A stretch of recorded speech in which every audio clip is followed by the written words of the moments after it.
আমাকে দিয়েছে ভিক্ষার থালা। অনিকের ওই স্ত্রীকে জানে যে আপনি অনিকের প্রথম স্ত্রী? তার আগে আপনি এটা বলেন তো বস্তির মেয়ের সাথে আপনার কি সম্পর্ক? পরিচয় করিয়ে দিই, ও আমার হাজব্যান্ড অনিক মাহমুদ আর ও আমার ফ্রেন্ড মেঘলা। আসসালামু আলাইকুম। ওয়ালাইকুম আসসালাম। আপনি ভালো আছেন তো? এই হচ্ছে আমার স্বামী। তুমিই বলো, এখনো কি পৃথিবীতে এরকম ভালো মানুষ পাওয়া যায়? না, আমার অনেক কাজ আছে, আজকে আমি চলে যাই, আসি। শোনো, তোমার হাজব্যান্ডকে নিয়ে কিন্তু একদিন অবশ্যই আসবে।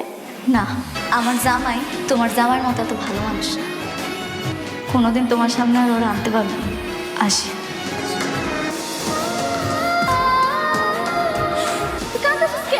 মেঘলার বাপ, কান্দাস কেন? তোর কেউ কিছু কইছে? জামাইরে ফোন দিমু? না, ওই বিশ্বাসঘাতকের আর ফোন দিও না আব্বা। তুই মনে হয় আবারও ভুল বোঝাবুঝি করছিস, তাই না? তোমগো কোনোদিন মনে হয় নাই অনেকে রাতারাতি এত বড় লোক হয়ে গেল কেমনে হয়েছে? কিরে, তোর লজ্জা করে নাই? মেঘলা, চুপ করতে। তুমি বলো তো, এই মেঘলা এসব কি কইতেছে? মেঘলা মিথ্যা কিছু বলছে না। তা কইতাছে না মানে?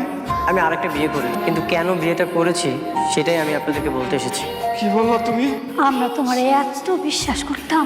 আমি কেন বিয়েটা করেছি আপনারা আমার সব কথাটা শুনুন। আপনাদের যদি মনে হয় আপনারা আমাকে শাস্তি দিবেন, আমি মাথা পেতে নিব।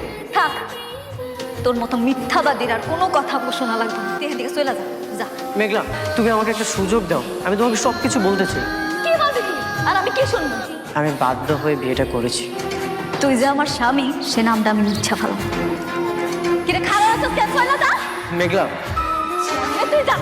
ওরে আমি আজকে মেঘলা, তুই যা করছস তার জন্য তোর জুতা বিটা করা উচিত, কিন্তু করুন না, কারণ আমি তোরে ভালোবাসি।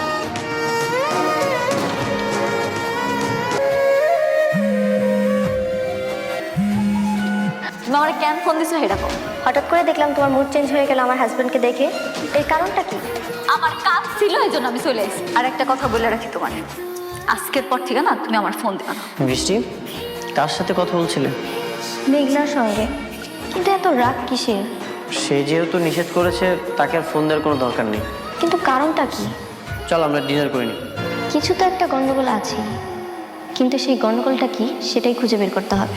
ও কেমন করে পটিপতি হইলো সেটা কি বাইর করতে পারছো? এখনো পারি নাই, ওর বউয়ের কাছে যাচ্ছে। অনেক কোথায়? ও ঘরে নাকি অফিসে? আমি জানি না। একটা কোটিপতি হাজবেন্ড, আমি ওর সব কিছু গাইরা নিলাম, রাস্তার ফকির বানাই দিলাম। শালা কেমন করে জানি আমার বড় হয়ে গেল।